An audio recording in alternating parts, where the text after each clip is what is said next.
Lust is one of the most common.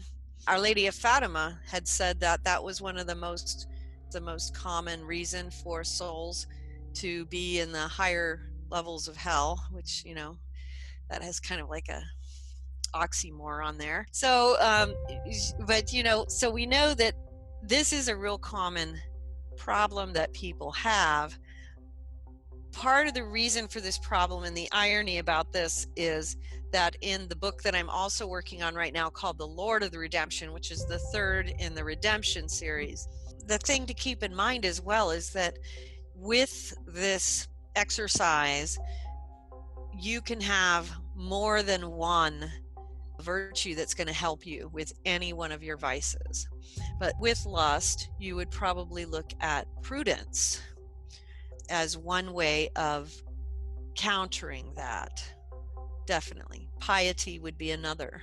The quality of being cautious, because what lust has a tendency to do is there's this rushing current of, a lot of times with the vices, well, depends on which vice, because some vices will like grab you in a vice grip, like greed, avarice, and then some things like lust, it's like a rushing energy that very fast moving. And that's why prudence, which is, disciplining your mind in the way of cautiousness, thinking things through.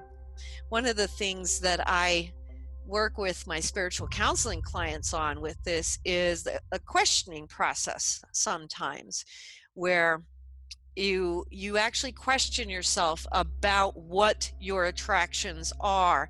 And so if it's in relation to a particular person, you ask yourself a lot of questions to determine the nature of your attraction. And that's assuming you don't know if it's lust, because a lot of times people will self-justify. Sometimes it is, sometimes it isn't lust. Sometimes there's something more there. Sometimes people think it isn't that, but then they don't when they really question. So they have to ask themselves about, what is it that I admire in this person? What is it that I really see long term in terms of compatibility? And you just really have to do those types of questions to determine. And a lot of times you do come down to, it does bring it back to, this is probably some type of a lustful attraction. A lot of times it brings it back to that, because if you look at the nature of your life, okay, so if you have children, okay, how does this play into your situation with your children? If you're single or married. So the questions vary, but you have to ask yourself the questions: how does this person fit up with my own goals in life, my own moral goals, my spiritual aspirations, the things that are important to me? You can really find out a lot more about, is this a physical attraction or is there something more to this? We also have the issues that do arise with people having memories of people that are karmic and can arise. A lot of times, even having past lifetimes with another person doesn't necessarily change it from being a lustful attraction versus not. It just depends on what type of connection that might be.